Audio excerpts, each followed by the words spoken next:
भगवान जब वो किसी पतित को तारें तो हे प्रभु हमें तार कर ही आप पतित पावन बन जाइए, क्योंकि हम जैसे पतित को तारेंगे, हमें पावन करेंगे, तब ना आप पतित पावन कहलाएंगे। दीन दयाल, दीनों पर दया करेंगे तब ना दीन दयाल कहलाएंगे। दया कीजिए। भगवान का नाम है कृपा सिंधु। क्या नाम है? कृपा सिंधु का मतलब है कृपा के सागर हैं भगवान। इनके जैसी कृपा केवल भगवान के जैसी भगवान ही करते हैं। कृपा की ना होती जो आदत तुम्हारी, तो सोनी ही रहती अदालत तुम्हारी। गरीबों के दिल में जगह तुम न पाते, तो किस दिल में होती हिफाजत तुम्हारी। भगवान की इस पावन कथा को आप सब सुनकर अपने जीवन को कृतार्थ कर रहे हैं। हमारी मैया श्रीमती प्रोफेसर डॉक्टर प्रेमलता वार्ष्णेय जी, जो प्रेम से कथा की गंगा में डुबकी लगाने के लिए जयपुर से मैया यहाँ आई हैं और अपने जीवन को कृतार्थ कर रही हैं। मैया जी, मैया के द्वारा इनका पूरा परिवार, और जो यहाँ नहीं आ पाए वो अपने घर पर बैठ के टीवी के द्वारा लोग सुन रहे हैं। कुछ लोग, आपके पति स्वर्गीय प्रोफेसर डॉक्टर मुकेश चंद्र वार्ष्णेय जी, उनके लिए और स्वर्गीय पुत्र अप्रतिम कुमार वार्ष्णेय जी की पुण्य स्मृति में मैया जी कथा का पावन आयोजन करा रही हैं। मैया जी के भाई राजीव वार्ष्णेय जी, आपकी धर्मपत्नी संगीता वार्ष्णेय जी, भाई जी आपके प्रेम नारायण वार्ष्णेय जी, धर्मपत्नी आपकी विनीता वार्ष्णेय जी, भाई डॉक्टर लक्ष्मी नारायण वार्ष्णेय जी कहाँ हैं, और वीना वार्ष्णेय जी। आप सब जयपुर राजस्थान से आए हैं। और मैया हमारी प्रेमलता मैया पहले कई बार ये यहाँ आई और इन्होंने भागवत सुनी है ना मैया, और बार बार जब इनका वृंदावन आना हुआ और मन में भागवत कराने का मन हुआ, संकल्प हुआ, तो भगवान ने इनकी ये इच्छा पूरी कर दी। और यह अवसर आज आया कि भागवत की गंगा से ये अपने पूर्वजों को, पितरों को तो तार रही हैं, अपने पुण्य से हम सबको भी एकजुट होने का, कथा सुनने और सुनाने का अवसर मिला है। ये बहुत बड़ा पुण्य है, यज्ञ है ये। भागवत सुनना क्या है? यज्ञ। श्रीमद् भागवत सप्ताह ज्ञान यज्ञ, ये यज्ञ है। इस यज्ञ से, इस यज्ञ में आहुति कौन सी पड़ रही है? शब्दों की, ज्ञान की आहुति आपके कानों के कुंड से प्रवेश कर रही हैं, आपके हृदय में। कथा की गंगा में कल आप लोगों ने सुना कि धुंधकारी का उद्धार हुआ भागवत से। जो व्यक्ति भागवत सुनता है वह पापी से पापी क्यों ना हो, वह तर जाता है। कितना भी बड़ा पापी हो, भागवत से तर जाता है। जन्माद्यस्य यतोऽन्वयादितरतस् चार्थेष्वभिज्ञः स्वराट् तेने ब्रह्म हृदय आदि कवये मुह्यन्ति यत्सूरयः। तेजो वारिमृदां यथा विनिमयो यत्र त्रिसर्गो मृषा धाम्ना स्वेन सदा निरस्तिकुहकं सत्यं परं धीमहि। जन्म आदि यस्य जन्माद्यस्य, भागवत सुनने से भगवान का बोध होता है। जन्म, भागवत कहां से शुरू है? जन्म से। भागवत किसे सुनना चाहिए? जो प्राणी जन्म लेते हैं। किन की कथा है ये? अजन्मा की कथा है। अजन्मा भगवान, जन्मा हम, तो अजन्मा की कथा जन्मा सुनेगा। अजन्मा कौन? भगवान जो जन्म ना ले। जन्मा कौन? हम जो जन्म लें। भगवान चार्थेष्वभिज्ञः स्वानेव राजते इति स्वराट। जिन भगवान को किसी से प्रकाश लेने की आवश्यकता नहीं पड़ती, वो भगवान स्वयं प्रकाश, स्वयं प्रकाशित है। चार्थेष्व, भगवान सब कुछ जानते हैं। भगवान ऐसे हैं कि जिन पर बड़े बड़े ज्ञानी, यत सूरी मुह्यंत यत सूर्य, बड़े बड़े ज्ञानी मोहित हो जाते हैं। अच्छा एक बात बताओ मैया, एक बात बताओ,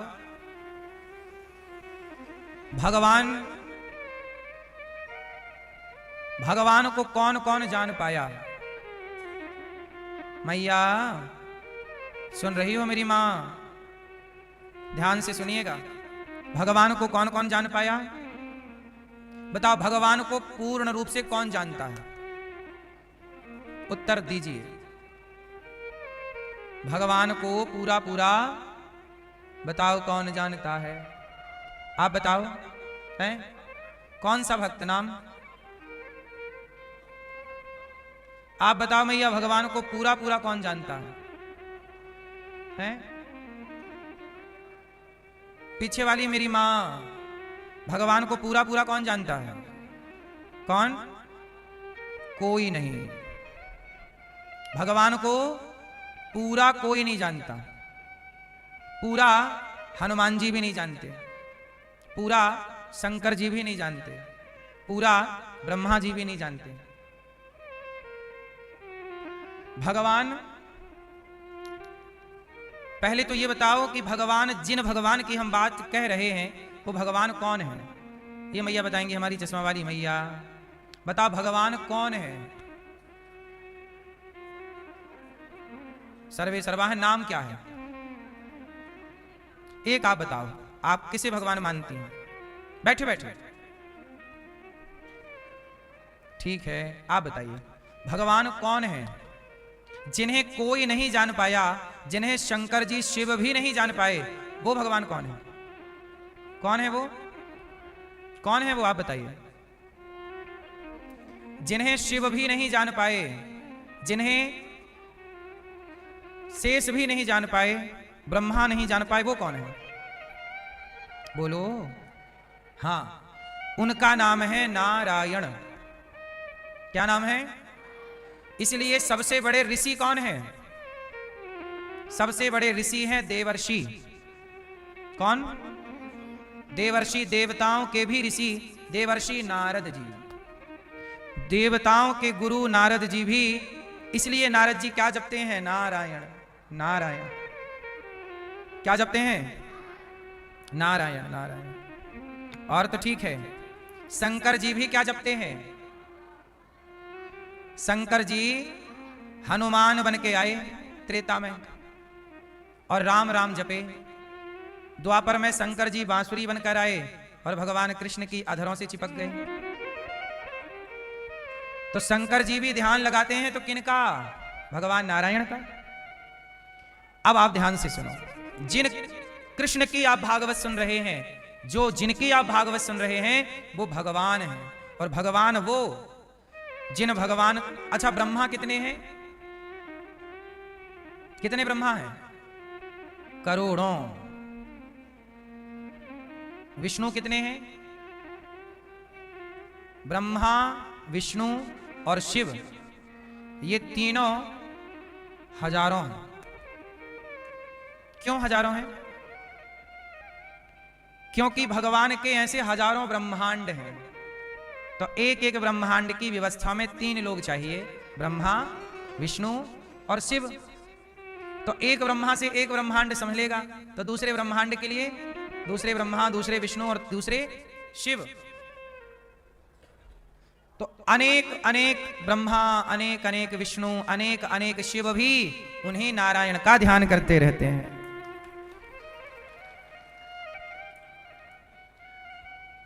इसलिए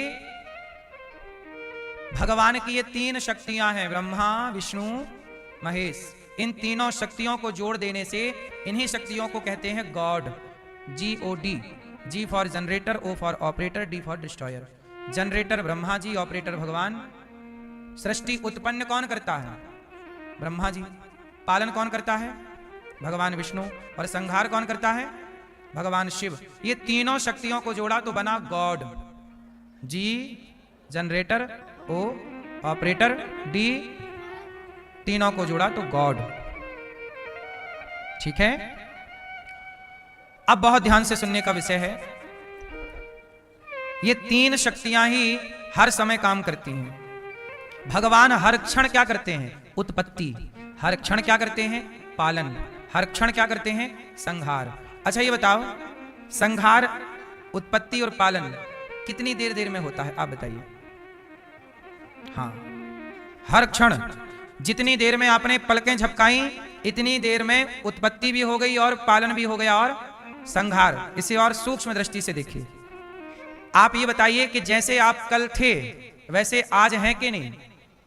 कल से आज में आपके शरीर में बहुत सारा परिवर्तन बहुत सारे सेल्स बने और बिगड़ गए।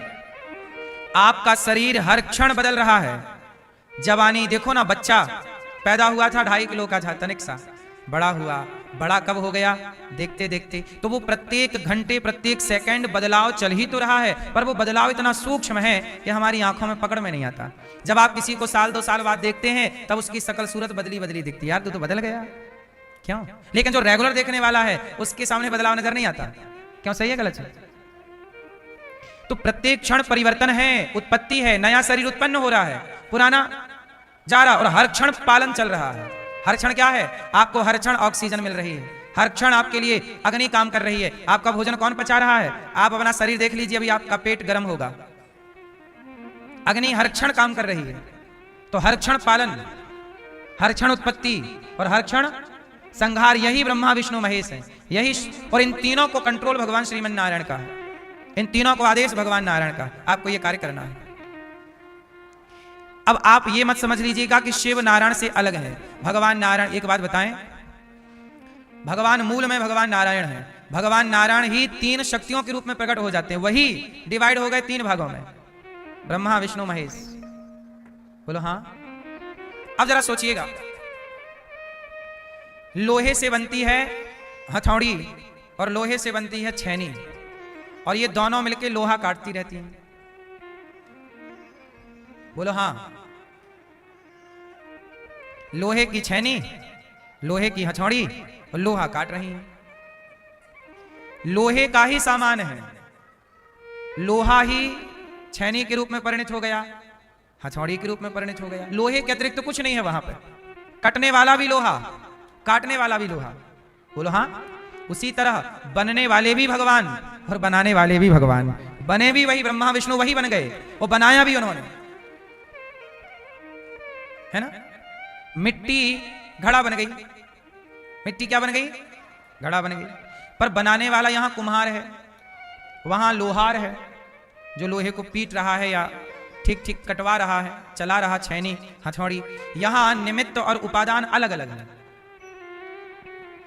देखो, लोहा काटता तो लोहा है, पर काटने में सहयोग कोई व्यक्ति करता है, क्योंकि लोहा लोहे को अपने से कोई आदमी ना हो तो कैसे काटेगा। वहां उपादान और निमित्त कारण अलग अलग है। 2 व्यक्ति हो गए, 2 हो गए, लोहा और लोहे को काटने वाला व्यक्ति, कुम्हार और मिट्टी। कुम्हार और मिट्टी के संयोग से क्या बना? घड़ा। यदि कुम्हार ना होता तो मिट्टी से कभी घड़ा ना बनता। कुम्हार ना होता तो मिट्टी से कभी घड़ा, तो मिट्टी से घड़ा बना, पर बनाने वाला था कुम्हार तो बना। लेकिन ईश्वर के खेल में थोड़ा अजब है, यहां बनाने वाले भी वही और बनने वाले भी वही, वहां किसी दूसरे की जरूरत। मिट्टी और कुम्हार में 2 लगे, मिट्टी और कुम्हार 2 का सहयोग। पर यहां एक चीज देखिएगा, मकड़ी, मकड़ी ने जाला बनाया और मकड़ी ने जाला धागे से बनाया। अब वो धागा कहां से खरीद कर लाई? मकड़ी का धागा मकड़ी कहां से लाती है जाल बनाने का? आप बताओ। हां, जैसे मकड़ी का जाल मकड़ी से ही प्रकट होता है, वो बाजार से धागा नहीं लाती। जैसे मकड़ी का जाला मकड़ी से प्रकट हुआ, मकड़ी ही उसमें खेली और मकड़ी ही उस जाल को खा जाती है, निगल भी वही जाती है। उसी से प्रकट हुआ, उसी में रही, उसी को निगला, आगे बढ़ जाती है। जैसे जाल वो बाहर से नहीं लाती, उसी से प्रकट होता है, उसी तरह ये सृष्टि, ये संसार भगवान से ही प्रकट होता है। भगवान ही इस संसार में आनंद रमण करते हैं और अंत में ये संसार भगवान में वैसे ही समा जाता है जैसे मकड़ी का जाल, आखिरी में मकड़ी निकल जाती है। सब कुछ भीतर से प्रकट हुआ, भगवान ने खेल खेला, अंदर समाहित कर लिया। ये सृष्टि का क्रम है। ऐसे संसार की उत्पत्ति, पालन और संहार का क्रम चलता रहता है। और ये भगवान की इस भगवत्ता को वेद क्या कहते हैं? नेति नेति कह के चुप हो जाते हैं। क्या कहते हैं? नेति नेति। आप सबके मन में जो सवाल खड़े हो रहे हैं, कागज में लिखते चलिएगा। शाम को प्रश्नोत्तरी होती है, तो वहां प्रश्नोत्तरी में हम केवल प्रश्नोत्तरी करते हैं, जहां वार्ता करेंगे। यहां पर केवल भागवत जी समझाना है। क्या है, समझाने में भी बहुत सारी चीजें में आपके सवाल खड़े हो जाते हैं। वो सवाल खड़े यदि हो रहे हैं तो समझ लो कि आप सही सुन रहे हैं, और नहीं खड़े हो रहे हैं तो फिर आप धैर्य रखिएगा, वो सवाल शाम को प्रश्नोत्तरी होगी, अब उस पर चर्चा करेंगे। इसलिए कहते हैं प्रेम से कथा सुनिएगा, और कथा जब रेगुलर सुनते रहेंगे तो सवाल के उत्तर आगे की बात में मिलते चलेंगे। बात समझ में आ रही है? जिन जिनको बहुत सारे ईश्वर से लेके सवाल हैं उन्हें भागवत जरूर सुननी चाहिए, क्योंकि भागवत में राजा परीक्षित ने सवाल ही तो किए हैं सुखदेव जी से, प्रश्नोत्तरी तो है ये चर्चा। इसलिए हम आपसे पहले सवाल पूछ लेते हैं, उत्तर देते हैं, ताकि कोई कंफ्यूज ना हो। शास्त्रों को प्रेम से सुनना है, और शाम को प्रश्नोत्तरी में मस्त चर्चा करेंगे। क्या समझ में नहीं आया? शाम को 7 बजे। तो जन्माद्यस्य आखिरी में है सत्यम परम धीमहि, वो भगवान जो सत्य हैं, जो ब्रह्मा विष्णु महेश को भी प्रकट करने की सामर्थ्य रखते हैं, उन सत्यम परम धीमहि भगवान श्रीमन नारायण का हम ध्यान करते हैं, उन्हें हृदय में धारण करते हैं। धर्म प्रोज्जित कई तवोत्र परमो निर्मत सराणाम सताम। धर्म क्या है? अब देखो भागवत जी का पहला सवाल आया, धर्म क्या है? क्या है धर्म मेरी मां? धर्म क्या है? धर्म किसे कहते हैं? मैया बताओ, पीछे वाली मैया, मैया धर्म किसे कहते हैं? किसे कहते हैं? बोलो, धर्म किसे कहते हैं? धर्म सवै पुंसाम परो धर्मो यतो भक्ति रधोक्षजे। परम धर्म क्या है? सच बोलना, दया करना, जीव मात्र पर दया का भाव रखना, निष्कपट रहना, यही धर्म है। अभी आप लोगों ने देखा होगा, देखो हम सनातनियों का धर्म क्या है कि हम चींटी को मारना भी पाप समझते हैं। चींटी को मारना भी पाप समझते हैं। और अभी बांग्लादेश में विधर्मियों ने, जानते हो क्या किया? एक दीपू चंद्र दास नाम का एक लड़का था, उस लड़के को बांग्लादेश के कुछ विधर्मियों ने पकड़ करके मारा, और जब मारने से नहीं मरा तो जिंदा उसे पेड़ पे लटका के पेट्रोल डाल के जला दिया, और जल रहा था तो भी उसे मार रहे थे डंडों से।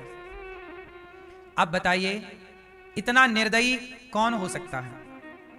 किसी आदमी को, किसी व्यक्ति को आप जिंदा जला दें, इससे बड़ी निर्दयता हो सकती है? इससे बड़ा निर्दयी कोई हो सकता है? इसलिए हम सनातनी सबकी आंखों में क्यों खटकते रहते हैं? क्योंकि हम सनातनियों के अंदर दया है, करुणा है। हम जरूरत से ज्यादा दयावान हो गए मेरी माँ, इसलिए हम सनातनियों को जिंदा जलाने लग गए लोग। इसलिए आप लोगों से कहता हूं, दया करिएगा, पर इतनी भी ना हो कि तुम्हें कोई जीवित जिंदा जला दे। ये आज बांग्लादेश में हुआ, आज मतलब अभी कुछ दिन पहले ये बांग्लादेश में हुआ। ये बांग्लादेश क्या है? ये भारत ही तो था। अब कहां गए वो लोग जो बंटवारे का समर्थन करते थे? ना बांटा होता भारत को, ना किए होते टुकड़े, तो ऐसे हिंदुओं को जिंदा ना जलना पड़ता आग में। ये बांटने वालों को ही तो पाप लगेगा, और वो अपने को महान बनाए भारत में बैठे हैं। तुम तो बांट के मर गए, लेकिन आज भी तुम्हारी एक गलती का परिणाम, आज भी आजादी के 60-70 साल बाद भी देखो परिणाम क्या है। इसलिए कहता हूं सनातनियों, संगठित रहो, वरना देख लो बांग्लादेश में कैसे जिंदा जला दिया उसे, और पुलिस वहीं खड़ी है, सिस्टम वहीं खड़ा, कोई नहीं रोक रहा है, कोई सरकार नहीं रोक रही है। अब कोई दुनिया के लोग चिल्ला भी नहीं रहे हैं कि हिंदुओं के ऊपर अत्याचार हो रहा है, और किसी मजहबी पंथ के ऊपर तनिक सी बात हो जाए तो हिंदुओं को घेर लिया जाता है और हिंदुओं को जिंदा जलाया जा रहा है। सब चुप हैं। सनातनियों, चारों ओर झांक कर देख लेना। इसलिए कहता हूं सनातनियों, संगठित रहो, अपनों से गद्दारी ना करो, अपनों से लड़ाइयां ना करो। तुम्हारा दुश्मन कौन है, अपने दुश्मन को पहचान लो।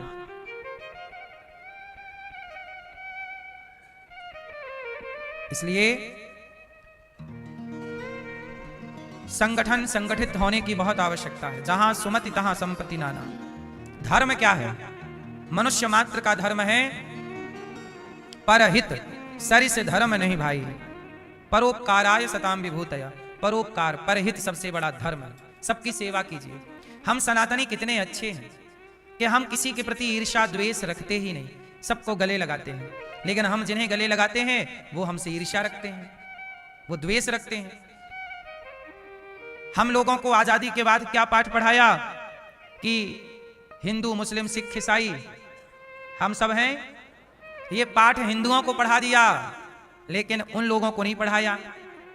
मंदिरों में गाना बजने लग गए, सबको सम्मति दे भगवान ईश्वर। ये आवाजें मंदिरों से तो आने लग गई, क्योंकि हिंदू चाहता है शांति। हिंदू चाहता है शांति, शांति प्रिय लोग सनातनी हैं। इसलिए मंदिरों से आवाज आई कि ईश्वर अल्लाह तेरो नाम। लेकिन किसी मस्जिद मदरसे से आवाज नहीं आई कि ईश्वर अल्लाह तेरो नाम सबको सम्मति। ये वहां से आवाज नहीं आई, केवल मंदिरों से आई। क्योंकि मंदिरों में आप शांति की बात करने लग गए और वो अंदर ही अंदर क्रांति की तैयारी करने लग गए। तुम शांति लिए बैठे थे और वो क्रांति लिए बैठे थे। इसलिए कहता हूं कि शांति याद रखना दोस्तों, याद रखना मेरी भाइयों, मेरी बहनों, मेरी मां, शांति भी क्रांति के बाद ही आती है। इसलिए शांति की बात जरूरी है। भगवान कृष्ण शांति की बात लेकर गए थे दुर्योधन के पास, शांति से मान ले भैया। लेकिन जब शांति से नहीं माना दुर्योधन, तो क्रांति हुई कि नहीं, महाभारत हुआ कि नहीं, हाँ या ना। इसलिए शांति की बात करना अच्छी बात है, लेकिन क्रांति भूल ना जाइएगा। बांग्लादेश के हिंदुओं को अब शांति से गुजारा होगा, या तो उन्हें भागना पड़ेगा या तो उन्हें लड़ना पड़ेगा। अब आपके सामने कल ये स्थिति पैदा हो, या तो भागो या तो लड़ो, क्या चुनोगे? कश्मीर में भी ये हो चुका है लगभग 30 वर्ष पहले। वहां भी ये ऑप्शन था, या लड़ो या तो भागो। तो हिंदुओं ने भागना चुना और भाग गए। अरे भागे थे जितने लोग, इतने लोग लड़े होते तो उन लोगों को भगा दिया होता। भागे तो अपना सब गवा दिया। हिंदू, अच्छा सच बताओ, हिंदू भागना जानता है कि लड़ना जानता है? सच बताओ, हिंदू की स्थिति क्या है? हिंदू क्या है? हिंदू के अंदर ना खून ठंडा हो गया, ये लड़ता नहीं है, भाग जाता है। कौन लड़े, चलो। लेकिन मैं आपको बताऊं, अर्जुन भी कह रहे थे मैं नहीं लड़ूंगा, भाग जाऊंगा। भागते हुए अर्जुन को लड़ने की प्रेरणा किसने दी? भगवान खुद कहते हैं कि भाग के कहां जाओगे, लड़ अर्जुन लड़। और जो लड़ता है उसका साथ भगवान देते हैं, हूं मैं, तो लड़। इसलिए पानी वानी भर रहा हो बॉडी में थोड़ा सा, है ना, पानी ना भर जाए नसों में, खून ही रहे, कमजोर पड़ जाओगे तो भागे। हिंदू भागने में बड़ा माहिर है, दुम दबा के भाग जाता है। हाँ, ऐसे हो जाएगा। सच बताओ, आप में से किस किस के घर तलवार है? हैं? देखो, डंडा भी नहीं रहता हिंदुओं के घर। हिंदुओं के घर डंडा भी नहीं है। तुमने डंडे भी रखने बंद कर दिए।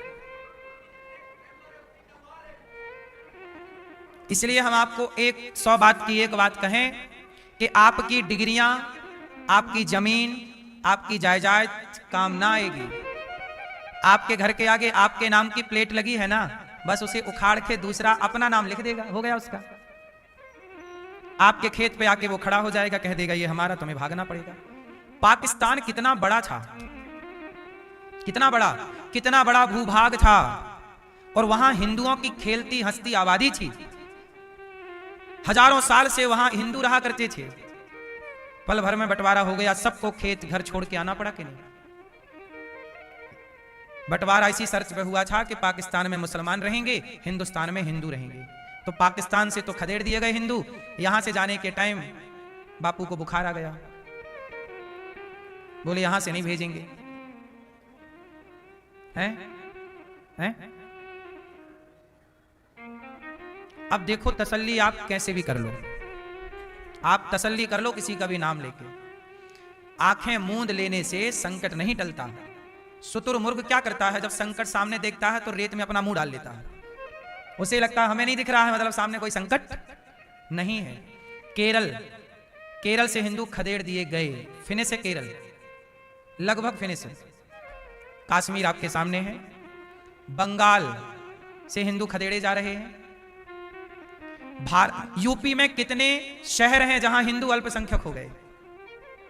अभी मेरे पास एक बच्चा आया, बोले महाराज जी हम अपने गांव से भाग रहे हैं क्योंकि हमारी आबादी हो गई कम, विधर्मी हो गए। अब जिस गांव में वो पीढ़ियों से रहे, आज वो गांव छोड़ के भागना, अब क्या कर लो। आज अभी 2025 की बात कर रहा हूं, भारत की यूपी की बात कर रहा हूं। गांव से हिंदू खदेड़े जा रहे हैं। बस आप लोग अभी इस बात से खुश हैं कि उनके घर में आग लगी है, हमारे घर में थोड़ी लगी है। भूल गया हिंदू कि आग उनके घर में लगी है तो आग तुम्हारे घर तक भी आने में बहुत देर नहीं। सुनो, जंगल में दो शेर थे, जंगल में दो शेर रहते थे। एक शेर जवान था, एक शेर थोड़ा सा बूढ़ा था। दोनों की अच्छी मित्रता थी, फ्रेंड है, दोस्त है।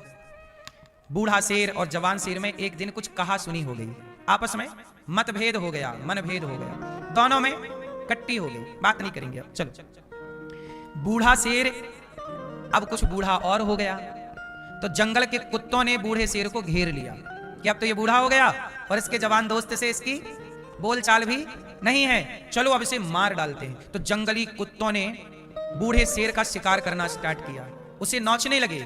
जवान शेर को पता चला कि मेरा दोस्त संकट में है, दौड़ पड़ा और जवान शेर आया दहाड़ा, सारे कुत्ते भाग गए। तो उन कुत्तों में से एक कुत्ता बोला कि भाई आपकी तो खटपट थी, आप क्यों इसकी मदद करने आ रहे हो, मर जाने दो।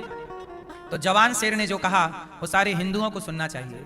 जवान शेर ने कहा कि देखो, आपसी मतभेद मनभेद थोड़ा बहुत हो तो ठीक है, कोई बात नहीं, पर आपस में इतने भी मतभेद मनभेद मत पाल लीजिएगा, आपस में इतने भी मत लड़ जाइएगा कि तुम्हारे लड़ाई का फायदा ये कुत्ते उठाने लग जाएं। मेरे सनातनियों, हम आपस में ना लड़े होते, आपस में मतलब ब्राह्मण क्षत्रिय वैश्य शूद्र, हम चारों यदि संगठित होते तो क्या हमें मुगल कभी गुलाम बनाते, अंग्रेज कभी गुलाम बनाते? हम गुलाम इसलिए बने, हम आपस में ऐसे लड़ गए कि हमारी लड़ाई का फायदा कुत्तों ने उठा लिया। हमारी लड़ाई का फायदा किसने उठाया? जोर से। इसलिए आज मुझे वचन दीजिए कि कितने सनातनी ब्राह्मण क्षत्रिय वैश्य शूद्र ये सब भूल करके एकजुट होकर के रहेंगे। सनातनी ब्राह्मण क्षत्रिय वैश्य शूद्र ये चारों कौन हैं? भाई हैं। ब्राह्मण क्षत्रिय वैश्य शूद्र चारों भाई हैं और हमें एक दूसरे का साथ और सहयोग देना चाहिए। यदि साथ देते रहे, सहयोग करते रहे तो कभी हमारे बीच में कुत्ते नहीं आएंगे, वरना ये कुत्ते शेर को गुलाम बना लेंगे। क्योंकि कुत्तों की झुंड होगी, फौज होगी, तो शेर को कुत्ते के अधीन चलना पड़ेगा। यही हुआ। पृथ्वीराज को आपसी लड़ाई थी, पृथ्वीराज की और जयचंद की। पृथ्वीराज की पत्नी संयोक्ता के पिता हैं जयचंद। संयोक्ता पृथ्वीराज से प्रेम करती थी और पृथ्वीराज ने उनको उठा लिया और ब्याह कर लिया। इस बात से इनके अभिमान हट हो गया। अरे क्या किया भाई, हमारे सामने हमारी बेटी उठा ली। तो जयचंद ने क्या किया कि अपने दामाद के खिलाफ जाकर के मोहम्मद गौरी से हाथ मिला लिया। आपसी लड़ाइयां बुरी नहीं है, ठीक है, चार बर्तन होते हैं, खटपट होती है, लेकिन आपसी लड़ाइयों का मतलब ये नहीं कि कुत्ते फायदे उठाने लग जाए। और कुत्तों ने उठाया। पृथ्वीराज जैसे महापुरुष को पकड़कर धोखे से ले गया, आंखें फोड़ दी। और जयचंद कहां गए? जयचंद को कहो कि अब उनकी बेटी संयोक्ता जिंदा जल गई, जौहर कर लिया, केवल बाप की गलती के कारण। बाप को अभिमान था, तुम्हारे इस एटीट्यूड ने तुम्हारी बेटी की हंसती खेलती जिंदगी बर्बाद कर दी। तुमने बेटी को विधवा करने के लिए तुमने दुश्मन से हाथ मिला लिया। ऐसी गद्दारी, ऐसा ईगो, ऐसा अभिमान। इस तरह की अकड़ का क्या करोगे हिंदुओं कि जिस अकड़ के कारण तुम्हारी बहन बेटी ही विधवा होगी और उसी के बलात्कार होगा। संयोक्ता जिंदा लग जाती यदि मोहम्मद गौरी के हाथ, तो बताओ क्या वो छोड़ता? और इसका दोषी कौन है? जयचंद। और जयचंद कौन है? संयोक्ता जी के पिता। ये हिंदुओं की स्थिति है। अपनों का साथ नहीं देंगे, मोहम्मद गौरी का साथ देंगे। ऐसे गद्दार ना होते तो ये देश कभी गुलाम ही ना होता। बात सही है कि गलत है?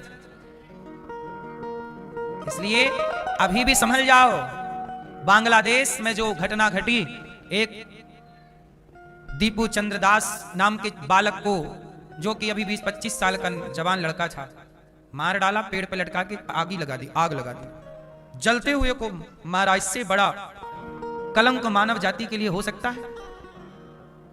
इसलिए सनातनियों जाग जाओ, वरना ये स्थिति आपके आसपास भी है। तुम शांति की बातें करते रहो और वहां क्रांति की तैयारियां हो रही हैं।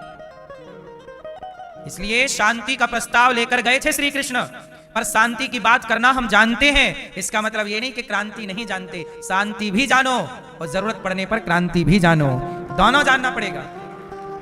सही है कि गलत है? ये आने वाले भारत की स्थिति हम कह रहे हैं। वर्तमान तो ठीक है, वर्तमान भी ठीक वही है जहां हिंदू ज्यादा है, जहां आज भी विधर्मी ज्यादा, वहां हिंदू अभी वर्तमान में भी ठीक नहीं है। मनुष्य का धर्म है, गोस्वामी जी कह रहे, परहित सरिस धर्म नहीं भाई।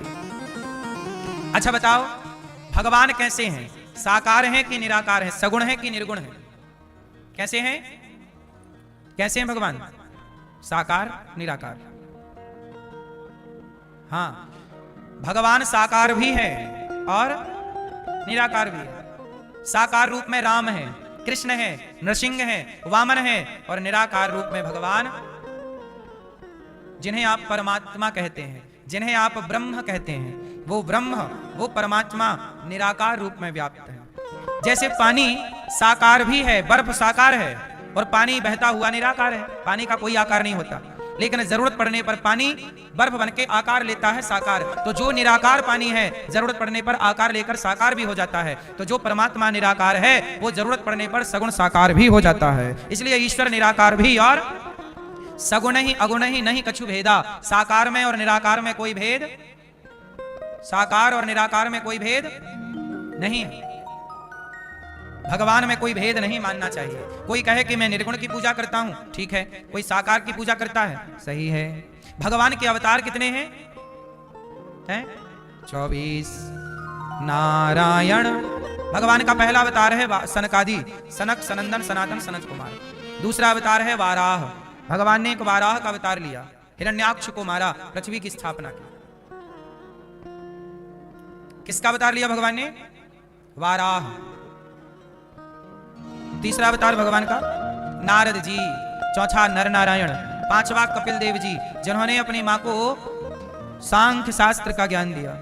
छठवां अवतार दत्तात्रेय जी। सातवां अवतार यज्ञ भगवान। आठवां ऋषभदेव जी।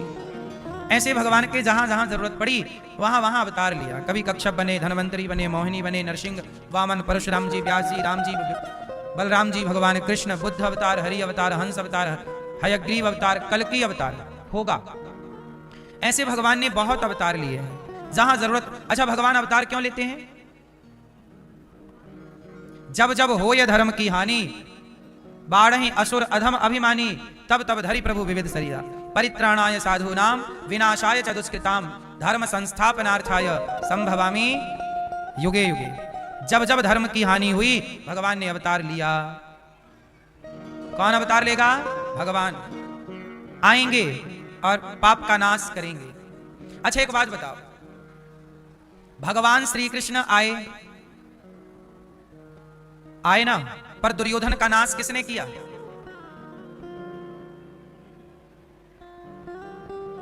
दुर्योधन का नाश किसने किया? बताओ। भीम। 100 कौरवों को किसने मारा? और आए कौन है? भगवान। अब सवाल यह खड़ा हुआ कि जब भगवान आए हैं पाप को समाप्त करने, तो मार भीम क्यों रहे हैं? भगवान क्यों नहीं मार रहे हैं? हाँ, इसका मतलब यह है कि कई बार भगवान कहते हैं कि कुछ लड़ाइयां मैं नहीं, तुम्हें करनी होंगी, पर मैं तुम्हारे साथ रहूंगा, तुम्हें लड़ाइयां करनी होंगी। मैं हूं, पर मैं अस्त्र शस्त्र नहीं उठाऊंगा। पूरे महाभारत में भगवान ने एक भी बाण नहीं चलाया, बस रहे साथ में और निहत्थे रहे। कैसे रहे? भगवान आपके, इसका मतलब ये नहीं है कि आप कहो जी भगवान करेंगे, भगवान करेंगे। अरे भगवान तो करेंगे, पर तुम्हारे अपने कर्तव्य हैं, वो भी तो तुम्हें करना होगा। अर्जुन भी बोलते कि मैं नहीं करूंगा, सब भगवान करें, मैं नहीं करता। कुछ काम आपको ही करने होंगे। ईश्वर के भरोसे रहना चाहिए, पर ईश्वर ने आपको भी तो शक्ति दे रखी है, इसलिए हर बात के दोषी भगवान नहीं होते आप। इसलिए भीष्म पितामह जब भरी सभा में द्रौपदी के कपड़े उतारे जा रहे थे तो भीष्म पितामह वहां सबसे आगे बैठे थे। बोलो हां कि ना? भीष्म पितामह क्यों नहीं बोले? भीष्म पितामह ने अपना कर्तव्य किया होता, दुशासन को डांटा होता, धृतराष्ट्र ने अपना कर्तव्य किया होता, द्रौपदी की साड़ी उतरने से बचाई होती, तो बताओ ये महाभारत ही क्यों होता? महाभारत की स्थितियां तब निर्मित होती हैं जब व्यक्ति अपना अपना कर्तव्य ईमानदारी से। पितामह भीष्म को बोलना था। अब आप लोग क्या कहते हैं? गुरुजी हमें गुस्सा बहुत आता है। क्या कहते हैं? हमें गुस्सा। अच्छा बताओ गुस्सा सही है कि गलत है? क्रोध सही है कि गलत है? आप बताइए, क्रोध सही है कि गलत है? हाँ, क्रोध सही भी है और गलत भी है। जहां क्रोध करना चाहिए वहां जरूर करना चाहिए। जैसे द्रौपदी के कपड़े जब उतारे जा रहे थे उस समय पितामह को क्रोध करना चाहिए था दुशासन के ऊपर, नहीं किया तो पितामह को बाणों की सैया मिल गई। और जटायु जी ने क्रोध सही वक्त पर किया। जब रावण सीता मैया को लेकर जा रहा था तो रावण के इस कार्य में किसी को गुस्सा नहीं आया, पर जटायु पक्षी होकर उन्हें गुस्सा आया और बोले रावण तूने गलत किया, खड़ा हो जा, आज तेरे से लड़ूंगा। वो जटायु पक्षी होकर रावण से लड़ने चले गए और लड़ाई किए। रावण और जटायु की क्या हुई? लड़ाई। इस लड़ाई में कौन जीता? उत्तर, एक बार तो जटायु जी ने पंख ऐसे मारे कि रावण बेहोश होके गिर गया जमीन पर। फिर होश आया रावण को तो जटायु जी के पंख काट दिए। किसकी जीत हुई? इस युद्ध में जटायु जी का हौसला जीत गया। भले जटायु जी हार गए पर कम से कम एक नारी की रक्षा के लिए अपने पंख तो बढ़ाए। अब एक बात बताओ, एक पलड़े पर आप जटायु जी को रखिए, एक तराजू बांधिए, तराजू के एक पलड़े पर आप जटायु जी को रखिए और तराजू के दूसरे पलड़े पर आप भीष्म पितामह जी को रखिए। बताइए किसका पलड़ा भारी है? किसका? क्यों? जटायु जी ने क्रोध किया और भीष्म पितामह जी ने क्रोध नहीं किया। तो क्रोध ना करने वाले पितामह को बाणों की सैया मिली और क्रोध करने वाले जटायु को राम का दर्शन मिला। जटायु जी पड़े थे, राम आए। जटायु राम के पास नहीं गए, राम जटायु जी के पास आए। और जटायु का अंतिम संस्कार राम जी ने पिता की तरह किया। जैसे पिता दशरथ जी का करना चाहिए था वैसे राम जी ने जटायु जी का। अविरल भगति मांग बर गीत गयऊं हरिधाम, तेह की क्रिया यथोचित निज कर कीन्ही राम। जटायु का संस्कार भगवान राम कर रहे हैं। अब बताइए क्या था ये परोपकार के लिए बढ़ाए गए कदमों की सराहना थी। जटायु पक्षी होकर भी सीता मां की रक्षा के लिए लड़े और मां को बचाने का प्रयास किया, नहीं बचा पाए, अलग विषय है, कोशिश तो की। अब द्रौपदी की जब साड़ी खिंच रही थी तो कोशिश भी नहीं की लोगों ने कि बचाने का एक तनिक सा प्रयास करें, प्रयास नहीं किया। इसलिए महाभारत की स्थिति आ गई। इसलिए कहता हूं कि जब तुम्हारी आंखों के सामने अधर्म हुआ करे तो एक बार उस अधर्म को रोकने के लिए कदम जरूर बढ़ाया करो। चुपचाप अधर्म को देखना भी पाप है। चुपचाप अधर्म को देखना भी पाप है। इसलिए सनातनियों, जहां धर्म की बात हो वहां चुप ना रहा करो, बोला करो। इस देश में कुछ नेता रामचरितमानस जला देते हैं और आप लोग कुछ नहीं बोलते। इस देश में बॉलीवुड के द्वारा भगवान का, देवी देवताओं का अपमान होता है, कुछ नहीं बोलते आप लोग। क्या आपको भी भीष्म पितामह की तरह चुप रहने की आदत है? यही आदतें महाभारत को प्रकट करती हैं। इसलिए कहता हूं सदा सच के साथ रहा करो। सच बोलना सीखिए, सच सुनना सीखिए, जहां अपनी गलती हो उसे स्वीकार करना सीखिए, सुधार करना सीखिए। यही धर्म है। रावण ने गलती की, सीता मैया को चुराया, रावण को गलती सुधारने के मौके दिए गए थे। राम जी ने हनुमान जी को भेजा, जाओ समझाओ। हनुमान जी गए थे, अवसर तो मिला ना। रावण सॉरी कह देता, राम की शरण में आ जाता, तो क्या राम सर्वनाश करते रावण का? उत्तर दो। गलती करना गलत नहीं है साहब, गलती करके स्वीकार ना करना और सुधार ना करना, ये और बड़ी गलती है। जब आपको समझ आ गई कि ये गलती है, स्वीकार कर लेने में क्या बुराई है।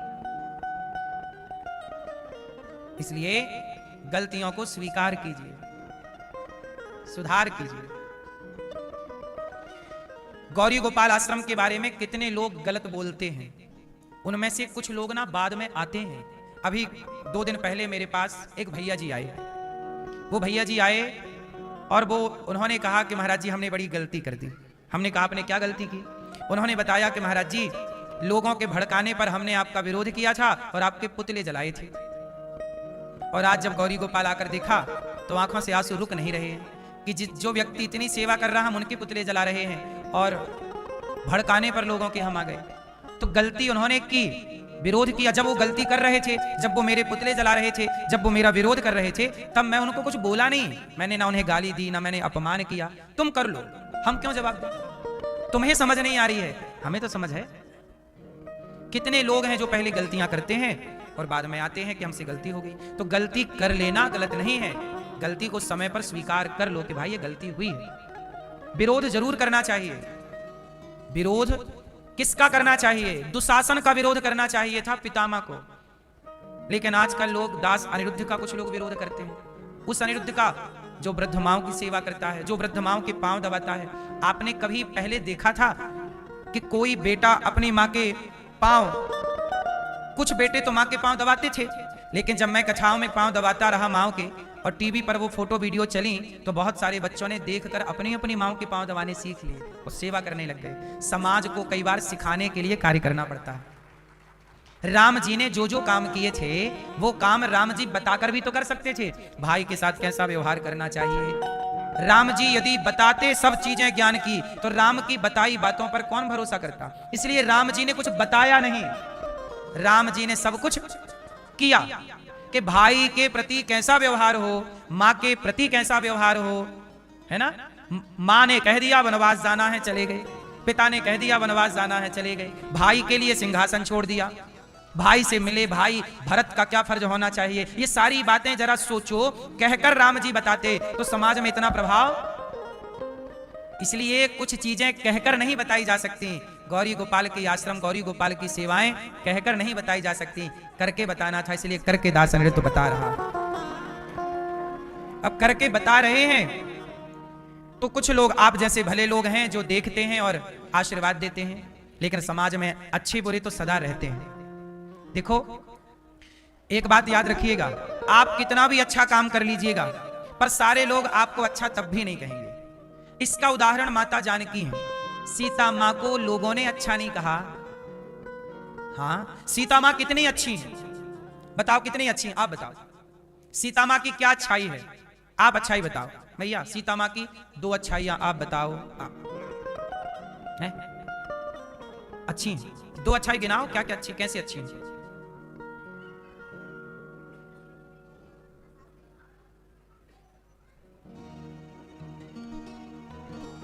सीता मां की अच्छाइयां याद नहीं रखते लोग।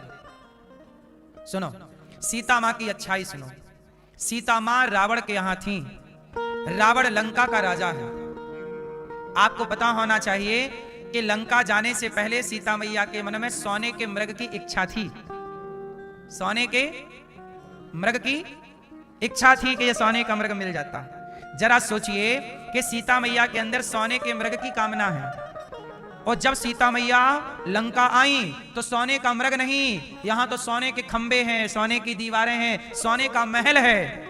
लेकिन सीता मैया को जब रावण बोला कि सीता आज से मेरा माथा तुम्हारे चरणों में, तुम मेरी हो जाओ, तो जरा सोचिएगा लंका का राजा, लंकापति, जिसके करोड़ सेना है, 1 लाख बेटा, 1.25 लाख नाती, देवता जिस लंकेश से डरते हैं, इतना सुंदर रावण सुंदर भी था, सब कुछ था, सर्वगुण संपन्न रावण। जब वो रावण बोला कि पूरी लंका आज से आपकी, आप महारानी, मैं तुम्हारा गुलाम, मंदोदरी तुम्हारे कपड़े धोएगी, चलो। लेकिन सीता मां ने ऐसे लंकापति को देखा भी नहीं, ऐसे लंकापति को देखा भी नहीं। ऐसी सीता मैया रावण बोलता कि तेरे पति तो वनवास में घास की झोपड़ी नहीं है, देख मेरे पास सोने के महल हैं। सीता मैया बोली कुछ ना हो राम के पास, पर मैं उन्हीं राम की रहूंगी, तुझ लंकेश की मैं कभी नहीं हो सकती। इतनी अच्छी ऐसे आचरण स्त्रियों की यही तो शोभा है ना मेरी माँ। स्त्री यदि अपने पति के प्रति सीता जैसे समर्पित है, जो सोने की लंका को लात मार सकती है, वही नारी सुंदर है। जो किसी के सोने चांदी के प्रलोभन में आ जाए वो काहे की सुंदर। आज दुनिया तुम्हें प्रलोभन देके ना भटका रही है, हाँ या ना। समाज में कितने तरह के आपने देखा, आजकल कुछ लोग ऐसे हैं जो 1000-500, किसी ने 50,000 का मोबाइल गिफ्ट कर दिया तो चल मैं आज से तेरी हो गई या तेरा हो गया, यही ना चल रहा है। गर्लफ्रेंड बॉयफ्रेंड में क्या चल रहा है, जिसने बड़ा वाला गिफ्ट दे दिया उसकी हो गई, हाँ या ना। फिर 25-50 हजार में लोग बिक रहे हैं आजकल। ये बात सही है कि गलत है? लेकिन धन्य है माता सीता, सोने की लंका को लात मार दिया और रावण की ओर देखा भी नहीं। एक तिनका लेती हाथ में सीता मैया, और तिनके को देखकर बात करती रावण से, तृणधरी ओट कहत वैदेही सुमरि अवधपति परम स्नेही। तिनके को देखकर देखा भी नहीं। इतनी अच्छी सीता मैया जो राम के प्रति इतना समर्पित है, समाज ने उन्हें भी तो बोल दिया उल्टा सीधा। बोलो हाँ। तो जब सीता माँ को लोग बोलने से नहीं चूकते, तो आपको बोलने से, हमें बोलने से लोग चूकेंगे। इसलिए कहता हूं, बोलने वाले जो बोलते हैं बोलने दिया करो, आप अपनी मस्ती से अपने लक्ष्य की ओर चलते रहा करो। किसी के बोलने का आप ज्यादा टेंशन ना लिया करो, परेशान ना हुआ करो। इसके लिए गांव में कहावत कहते हैं, हाथी चला बाजार कुत्ते लगे हजार। हाथी चला बाजार कुत्ते लगे हजार। इसलिए आप अपने लक्ष्य की ओर चलते रहिए। दुनिया का दस्तूर क्या है, दुनिया का स्वभाव क्या है, दुनिया सब तरह से बोलती है। कुछ दिन पहले मैंने आपको एक बात बताई थी।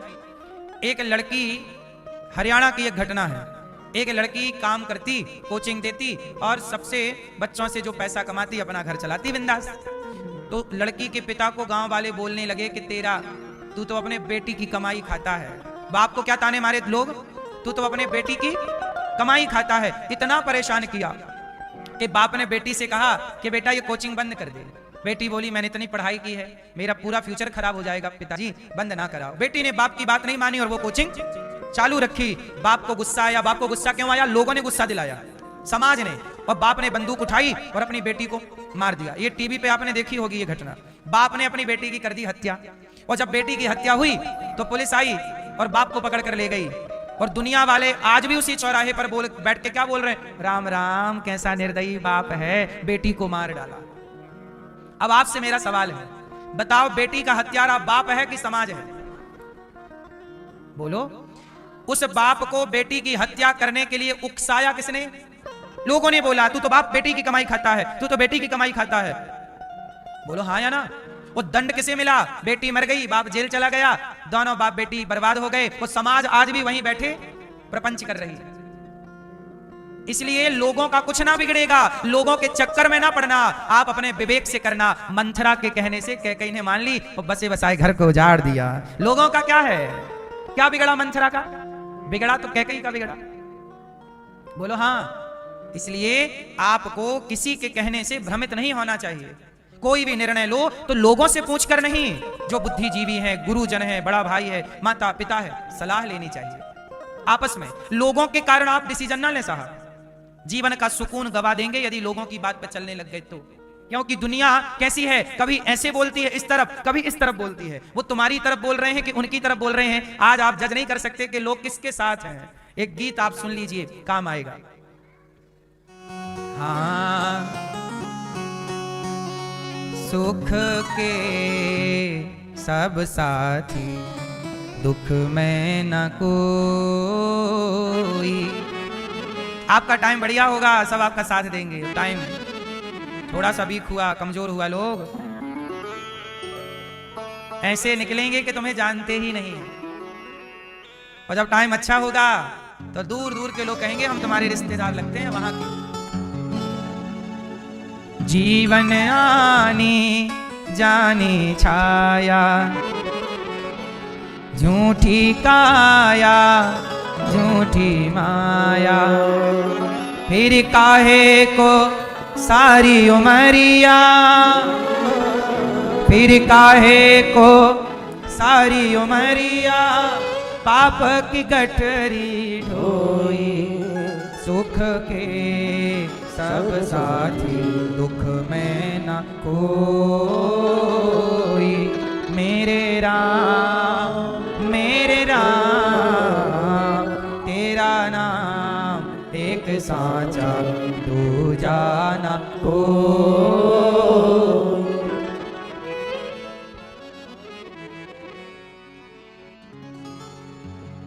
जब अपना भारत पाकिस्तान से युद्ध हुआ उसके बाद अमेरिका ने भी भारत पर टैरिफ बढ़ा दिया।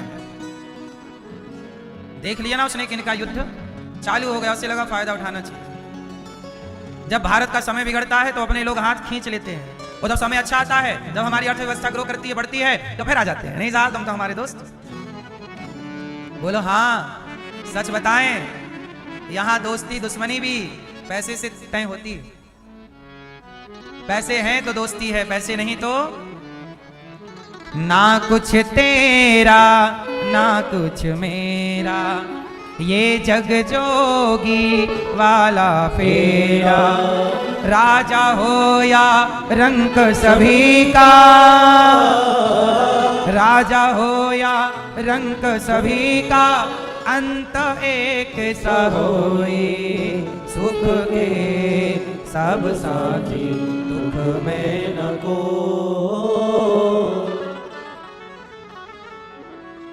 इसलिए कहता हूं जीवन में भगवान के आश्रित रहना चाहिए, और धर्म जो कहता है वही। सीता मां की तरह इतनी अच्छी थी वो मां भगवती सीता, फिर भी लोगों ने कहा, इसलिए लोगों के चक्कर में पड़ने का नहीं। लोगों के चक्कर में ही ना महाभारत हो गया। शकुनी कौन है? शकुनी आए और भड़काते रहे कौरवों को, और कौरवों की अपनी खुद की बुद्धि थी नहीं, वो शकुनी के कहने पे चलते रहे। क्यों?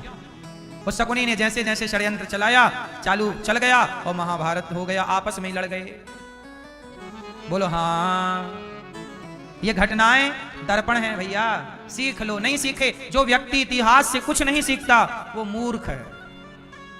जो इतिहास से कुछ नहीं सीखता वो कैसा है? मूर्ख है। अब देखो कथा भागवत जी में क्या है कि वेद व्यास जी ने 17 पुराण लिखकर भी शांति नहीं पाई, तब नारद जी ने भागवत की रचना का उन्हें उपदेश किया, और वेद व्यास जी ने जब भागवत जी की रचना की तो महाभारत के युद्ध से की और उन्हें अपार शांति का अनुभव हुआ। कहां से महाभारत की रचना की? महाभारत के युद्ध से। ये महाभारत क्या है? कौरव मारे गए, पांडवों की जीत हुई। रात के 12 बजे 2 बजे अश्वत्थामा ने द्रौपदी के 5 पुत्रों को मार डाला, हत्या कर दी। द्रौपदी ने देखा कि मेरे बच्चे उठे नहीं, देखा तो मार डाला, धड़ पड़े, सिर्फ का पता नहीं। अर्जुन ने पकड़ा अश्वत्थामा को, अर्जुन कृष्ण को लेकर गए, ब्रह्मास्त्र चलाया, अर्जुन शरण में आए। कृष्ण कृष्ण महाबाहो भक्तानां अभयंकर, त्वमेको दह्यमानानां मपवर्गोऽसि संसृते। कृष्ण कृष्ण चरणों में गिर पड़े, अर्जुन प्रभु रक्षा कीजिए। अश्वत्थामा ने ब्रह्मास्त्र चलाया, भगवान ने कहा आप भी चलाओ। ये अश्वत्थामा कौन है? गुरु द्रोणाचार्य जी के बेटे। इन्होंने पांडवों को, देखो इतनी नफरत कि पांडवों के बच्चों का भी सिर काट लिया। आदमी इतना अंधा हो जाता है कि उसे पता ही नहीं चलता कि वो क्या कर रहा है। इसलिए कहता हूं आप अपना विवेक ना गवाइएगा, परिस्थितियां कैसी भी हों, विवेक ना गवाइएगा। प्रतिशोध की अग्नि में जलकर इतना अंधे हो गए। गुरु द्रोणाचार्य के बेटे हैं ये, गुरु द्रोणाचार्य। उनके बेटे क्या कर रहे हैं? छोटे छोटे बालकों की, सोते हुए बच्चों की हत्या कर रहे हैं। क्यों? दुर्योधन के भड़काने से। जहां खुद की अक्ल नहीं होती वहां दुनिया तुम्हारी अक्ल का फायदा लेती है। खुद की अक्ल नहीं है, खुद को भी तो सोचना चाहिए कि आपके हित में अनहित में क्या है। हित अनहित पशु पक्षी जाने। सही गलत का ज्ञान तो पक्षियों को भी होता है कि मेरे हित में क्या है और हित में क्या नहीं है। अश्वत्थामा ने 5 बच्चों को जब मार डाला, अर्जुन पकड़ कर ले आए। द्रौपदी ये खड़ा हत्यारा तेरे 5 बेटों का ये रहा, मार जो दंड देना है। द्रौपदी बोली क्या इसे मार देने से मेरे मरे हुए पुत्र जीवित हो जाएंगे? नहीं, इसलिए मैं इसे नहीं मारती, छोड़ दो। क्यों छोड़ दूं? दया धर्म का मूल है, पाप मूल अभिमान। तुलसी दया न छोड़िए जब तक घट में प्राण। दया धर्म का मूल है मेरी माँ, पाप मूल अभिमान। तुलसी दया ना छोड़िए जब तक घट में, जब तक प्राण है तब तक दया ना छोड़िए, दया ना छोड़िए। द्रौपदी ने कहा इसे छोड़ दो। क्यों? द्रौपदी के अंदर करुणा है, माँ है वो। जिसके अंदर दया ना हो वो इंसान नहीं है मेरी माँ। इसलिए इंसान जिनके अंदर दया है, जो निर्दयी है, काय का इंसान। अच्छा बताओ सबसे दयावान कौन है? कौन? तू कितनी अच्छी है, तू कितनी भोली है, ओ प्यारी प्यारी है। ओ माँ, ओ माँ, ओ माँ, प्यारी माँ। तू कितनी अच्छी है, तू कितनी भोली है, प्यारी प्यारी है। ओ माँ, ओ माँ, ओ माँ, प्यारी माँ। ये जो दुनिया है ये वन है कांटों का, तो फुलवारी है। ओ माँ, ओ माँ, ओ माँ, प्यारी माँ। तू कितनी अच्छी है, कौन? तू कितनी भोली है, कौन? प्यारी प्यारी है। ओ माँ,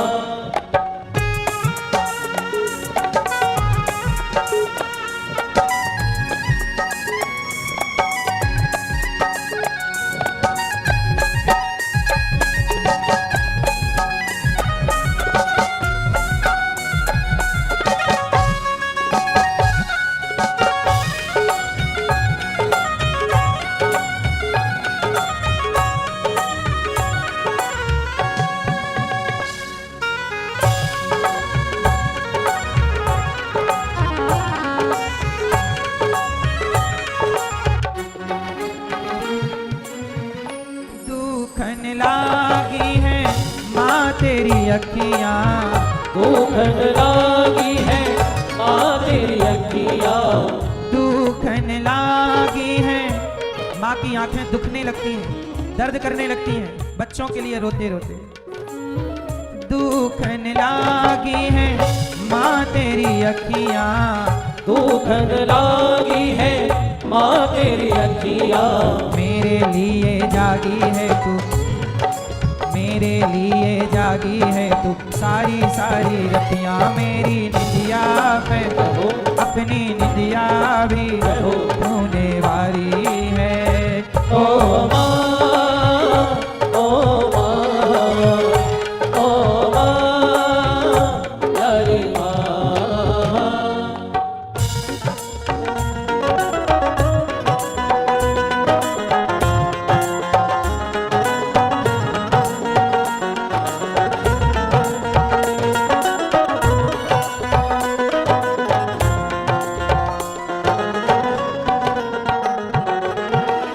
अपना नहीं तुझे सुख दुख कोई, अपना नहीं तुझे सुख दुख कोई।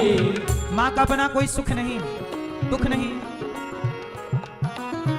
अपना नहीं तुझे सुख दुख कोई, अपना नहीं तुझे सुख दुख कोई। मैं मुस्काया तू मुस्काई, मैं रोया तू रोई, मेरे हंसने पे मेरे रोने पे तू बलिहारी है।